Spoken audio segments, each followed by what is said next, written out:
In today's video, I'm going to show you how to understand the Make interface, from logging in to building your first automation workflow. If you find this helpful, be sure to like and subscribe, and let's get right into it. Start by opening your browser and heading over to Make. Log into your account and you'll be taken straight to the main Make workspace. This is your command center, so take a moment to look around. The dashboard is the central area for managing all of your automations. From here, you have quick access to your scenarios, templates, connections, and settings, pretty much everything you need to build and control your workflows. Now look at the left-hand side of the screen. That sidebar contains the main navigation options. You'll see sections like Scenarios, where your automation workflows live, Templates for pre-built starting points, Teams if you're collaborating, and Settings for your account preferences. Go ahead and click on Scenarios. This opens the area that displays all of your automation workflows. Each scenario you see in this list typically shows a name, its current status, a schedule for how often it runs, and the time it last executed. If you have a lot of scenarios, you can use the search bar at the top to find specific ones quickly,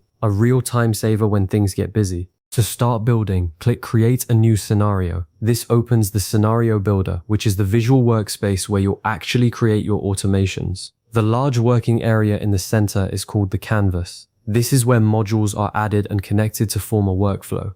Modules are the building blocks. Each one represents a specific action or trigger from an app, and each performs one task within your workflow. To add a module, just click the plus button, search for the app you want to use, and select the module you need. Let's talk about the two main types of modules. Triggers start workflows. For example, a trigger could be a new row being added to a spreadsheet, a new email arriving, or a form being submitted.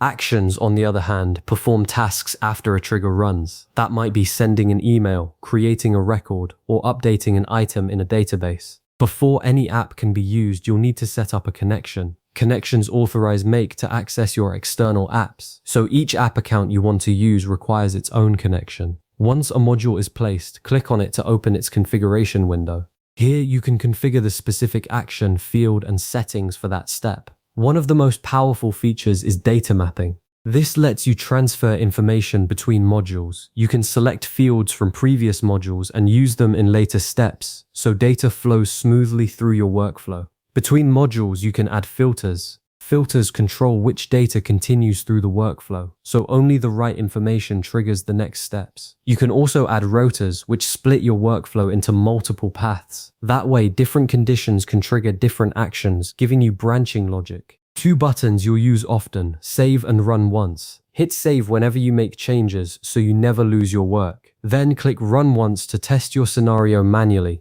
This helps you verify that everything works as expected before you set it to run automatically. And there you have it. You now understand the Make interface, from the dashboard to the scenario builder. You're ready to start building your first automation. Thanks for watching, and I'll see you in the next video.